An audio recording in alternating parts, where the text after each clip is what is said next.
Hello મિત્રો, આજના વિડીયોમાં આપણે જાણીશું કે અધિક માસ પુરુષોત્તમ માસ કેવી રીતે બન્યો, અધિક માસ કેમ અને ક્યારે આવે છે, સાથે જ આંબુડું જાંબુડું ગીત ગાવાનું રહસ્ય શું છે. સૂર્ય અને ચંદ્ર પંચાંગનું સંતુલન જાળવવા માટે હિન્દુ પંચાંગમાં ચંદ્રના મહિના અને સૂર્યના મહિનાના વર્ષની ગણતરીમાં દર વર્ષે થોડોક તફાવત પડે છે. લગભગ 32 મહિના અને 16 દિવસ પછી એક વધારાનો મહિનો ઉમેરવામાં આવે છે, જેને અધિક માસ તરીકે ઓળખવામાં આવે છે. અધિક માસમાં પુણ્ય માટે લોકો જપ, તપ, દાન, ઉપવાસ અને ભગવાનનું સ્મરણ કરે છે. પુરાણોમાં જણાવ્યા અનુસાર આ સમયમાં કરેલ જપ, તપ, દાન, ઉપવાસ વિશેષ ફળ આપનારું હોય છે.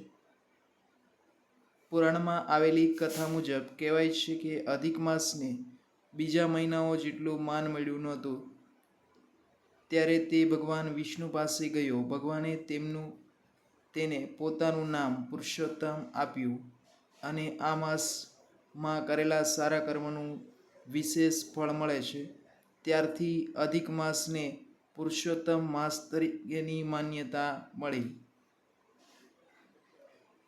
આ માસ દરમિયાન લોકો શ્રીમદ ભગવદ્ ગીતાનો પાઠ કરે છે, વિષ્ણુની પૂજા કરે છે, દાન કરે છે, સેવા કરે છે, સાત્વિક જીવન જીવવાનો પ્રયત્ન કરે છે. સાથે જ મહિલાઓ માતા પાર્વતીને રીઝવવા માટે આંબુડું જાંબુડું ગીત ગાય છે.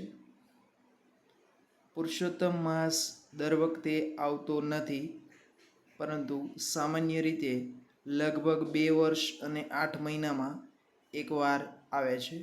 ફરી મળીશું, ત્યાં સુધી જય માતાજી.